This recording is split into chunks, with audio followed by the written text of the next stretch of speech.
Et on va passer de la théorie à la pratique dans un instant avec le premier témoignage, un premier chercheur qui s'appelle Philippe Bancteux. Il est également parrain de cette édition. Je vais l'inviter à me rejoindre sur scène. Il va nous raconter son histoire et celle de RoboCat. Philippe Bancteux est médecin. Il va nous raconter de là où il est parti, car il a finalement monté RoboCat, 80 personnes aujourd'hui, sans forcément avoir l'idée au départ qu'une boîte, ça pouvait être intéressant. Mais vous allez nous le dire vous-même. Bonjour Philippe. Merci de votre invitation. Merci d'être venu. Alors l'intitulé de la table ronde, du témoignage plutôt, s'appelle Ma startup va changer le monde, découvrez pourquoi. Alors c'est très immodeste. Mais oui, alors c'est très ambitieux. C'est à vous de gérer. C'est pas moi qui ai proposé le titre. Non, Et donc, en tout cas, très honoré d'être le parrain de cette édition Deep Tech. Et je pense que mon expérience a quelque chose d'intéressant et à partager. On va revenir sur votre expérience. On va revenir d'abord sur le point de départ, on va dire. C'est votre origine. Vous faites de la télémédecine aujourd'hui, mais vous n'en avez pas toujours fait. Vous êtes médecin, vous êtes radiologue au départ. Et comment est née progressivement l'idée que peut-être il était possible de faire quelque chose qui ne soit pas tout à fait de la pratique clinique comme vous le faisiez auparavant? Alors, sans refaire l'histoire, moi je suis effectivement médecin, radiologue. J'avais un esprit qui était très scientifique, là où mes collègues avaient un esprit plus médical.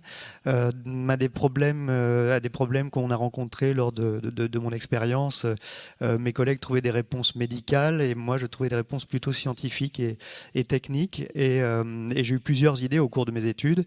Il y en a que j'ai pas développé et puis un jour j'ai été confronté à un vrai problème pour lequel je trouvais non, c'est insupportable, il faut trouver une solution.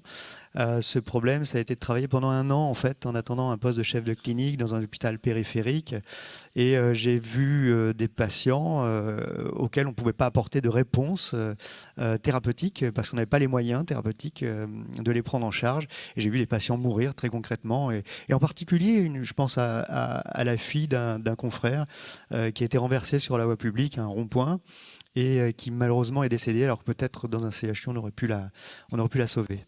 En fait, c'est cette différence entre les moyens disponibles et les moyens opérationnels que vous aviez. Vous pouviez, elle était sauvable, cette personne, mais vous n'avez pas pu le faire parce que vous n'aviez pas les moyens de disposition. Tout à fait, on n'avait pas les moyens, un manque d'expertise dans ces hôpitaux périphériques.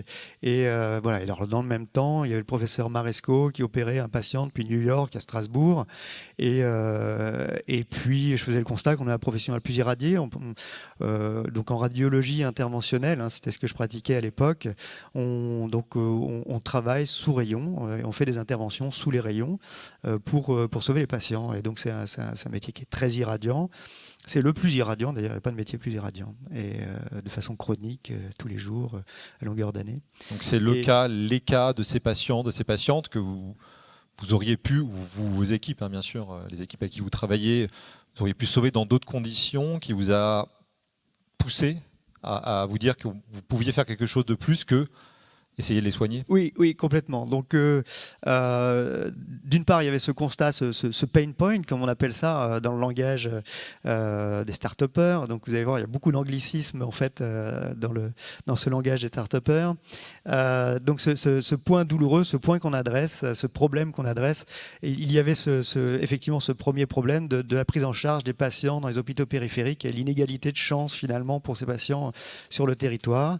Et puis, donc voilà. Et dans le même temps, donc je voyais ce professeur Maresco qui opérait depuis New York à Strasbourg, et donc c'était faisable. Il y a des patients qui peuvent être opérés à distance. Alors donc là, il s'agissait d'une chirurgie cœlioscopique, et ce qu'on pratique nous en vasculaire interventionnel est très différent. Mais je me suis dit bon voilà, il y a un vrai problème et il y a une vraie possibilité d'amélioration. Et donc j'ai commencé un peu mon aventure comme ça, très très naïvement. Je n'avais aucune velléité de créer une entreprise, faut le savoir. J'étais juste médecin, radiologue, et l'envie de trouver des solutions à des problèmes, et donc de trouver des solutions technologiques. Alors naïvement. Vous vous rappelez du premier pas? Ouais, le premier pas, encore une fois, est très naïf. Donc je suis très heureux de le partager. C'est en partageant ses erreurs qu'on n'en fait plus. Ouais, complètement. Donc je suis allé voir l'INPI à Paris avec donc une personne très aimable qui m'a reçu. Donc l'INPI, on va juste le rappeler pour ceux qui l'ignoreraient, l'Institut national de la protection industrielle, si je ne me trompe pas, précisément chargé de voilà, ouais. c'est les brevets, c'est les noms des sociétés, etc. C'est ceux qu'on va voir. Une expérience très amusante. Donc je l'ai rencontré et donc je lui ai dit bah voilà, je voudrais breveter l'idée de robotiser l'intervention et de pouvoir intervenir à distance. Il m'a dit, écoutez, c'est très gentil, c'est très bien. Je vous jure, vous êtes la personne la plus intéressante que j'ai croisée aujourd'hui, parce que tous ceux qui sont venus auparavant avaient inventé le mouvement perpétuel. Donc voilà. Donc enfin, un sujet concret. Mais toutefois, c'est bien d'avoir l'idée d'aller sur la Lune, mais vous faites comment pour aller sur la Lune? Donc voilà, c'était extrêmement naïf. Je suis désolé de partager ça, mais non, au contraire, je crois que c'est très important. donc voilà, c'était vraiment le premier pas. Et j'ai eu la chance de discuter justement avec BPI, avec un responsable BPI en région, et qui m'a dit bah, vous devriez travailler avec les écoles d'ingénieurs, il y a des projets d'études, projets de fin d'études, et donc peut-être que vous pourriez amorcer un début de réflexion sur comment faire. Ouais, sans travail, une idée n'est qu'une sale manie, je ne sais plus qui a dit ça, mais ça très vrai. Donc c'est en faisant cette démarche, donc l'INPI, puis finalement vous rapprocher de gens qui sauraient faire, que vous êtes dit que c'était possible. Complètement. Et donc, il y a eu un projet de fin d'études, effectivement, qui s'est mis en place sur Rouen avec un groupe d'ingénieurs. Ils ont trouvé des idées intéressantes. Et puis, donc, on fait quoi avec des dessins? Pas grand-chose. Donc, j'ai déposé un brevet. Alors je vous la fais courte parce que déposer un brevet pour moi c'était quand même très cher, donc je faisais ça sur mes économies. En fait au départ je voulais même pas déposer un brevet, c'est mon frère qui est ingénieur, il m'a dit écoute si tu le fais pas je le paye, je le fais. Bon ouais, je vais le faire. Et puis après avec un brevet vous faites pas grand chose. Et encore une fois là j'ai fait courte parce que le conseiller en propriété industrielle avait fait une recherche en antériorité, il m'avait dit il y a des choses qui existent donc je pense pas que ce soit brevetable. Donc j'ai lu tous les brevets dont il est parlé et au final ces brevets étaient vraiment différents que ce qu'on avait trouvé.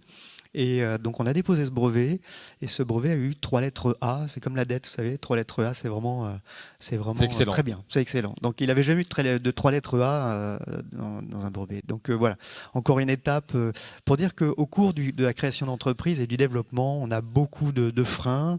Il faut avoir une certaine conviction et une certaine ténacité pour aboutir. Voilà. 2009, la création de Robocat, aujourd'hui c'est 80 personnes. 13 ans après. Oui, complètement. Alors ces 2 dernières années, on a multiplié par 2 les effectifs, hein, donc on est sur une pente c'est exponentiel. Qui accélère. Donc création d'entreprise en 2009, tout à fait. Parce qu'avec un brevet, on ne fait pas grand-chose. Et l'idée, moi, c'était quand même de faire une maquette. Et l'incubateur a été très malin, là aussi. C'est que on m'a expliqué que si tu crées une entreprise, tu vas pouvoir obtenir des subventions qui vont te permettre de faire ta maquette et de financer pour moitié ta maquette. Donc, tu mets de l'argent. Vous aviez pris financièrement la charge du brevet, par exemple, auparavant. J'ai pris la charge du brevet. Voilà. Et donc, faire une maquette, bon, ça a un certain coût. Et c'est comme ça que j'ai mis le doigt dans un engrenage. Encore une fois, j'avais aucune velléité de créer une entreprise et je ne regrette absolument rien parce que c'est une aventure exceptionnelle. Mais c'est comme ça que j'ai créé l'entreprise en 2009, tout à fait. 2009, première levée de fonds en 2013. J'ai fait mon business angel moi-même en fait, parce que j'étais radiologue dans le privé, hein, dans l'intervalle. Je m'étais installé dans le privé et donc 2013, première levée de fonds. Business angel, c'est un investisseur en gros. Hein. Encore une fois, j'essaie de résumer les anglicismes. Encore un anglicisme. Et donc, création d'entreprise, première levée de fonds en 2013 sur la base d'une maquette. Pour le coup, j'étais très content, très fier de ma maquette à l'époque, mais soyons francs, à le refaire à l'envers, pour des investisseurs, il fallait être quand même très clairvoyant et se dire ouais, il y a quelque chose d'intéressant là parce que c'était quand même de la tôle et du plastique, c'était quand même pas, ça ressemblait pas à grand chose. Voilà. Mais ça fonctionnait et j'étais très heureux parce que j'ai même dormi avec tellement j'étais heureux de cette maquette.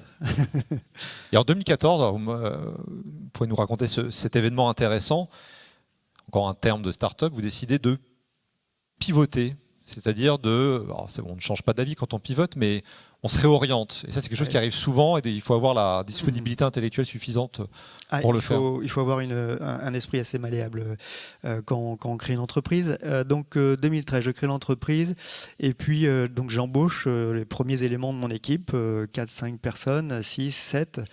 Et puis rapidement, mon directeur recherche et développement, Bruno Fournier, que je salue parce que c'est vraiment quelqu'un que je respecte beaucoup, a eu une autre idée. Il m'a dit, écoute, il y a une autre façon de faire. On pourrait faire avec une technologie bionique qui reproduit un peu ce que fait le médecin avec ses doigts. On aurait un gros intérêt à changer de technologie. Ça n'a pas été trop dur d'abandonner votre... Pas facile, parce qu'on a quand même oui. proposé un business plan à des investisseurs, et là on leur dit, attendez, non, on va tout recommencer à zéro. On va tout recommencer à zéro, mais bon, on leur a expliqué les avantages, les intérêts, notamment par rapport à ce qui se fait autour de nous. On savait qu'on avait un concurrent qui commençait à émerger à l'époque, et voilà, il y aurait un avantage compétitif énorme à faire ça. Aujourd'hui, vous avez des robots qui opèrent un peu partout dans le monde. Et aujourd'hui, donc, on a une dizaine de robots qui ont été installés dans le monde, essentiellement en Europe, mais également en Afrique du Sud, en Chine. Et voilà, on a le marquage CE depuis 2018, donc, ce qui est le passage obligatoire pour commercialiser un produit. Et donc voilà, on avance. Pour quelqu'un qui ne voulait pas forcément se lancer, vous auriez eu tort de ne pas le faire. Complètement. Voilà. Merci Philippe, merci à vous. On peut l'applaudir. Merci à vous. Merci pour votre témoignage.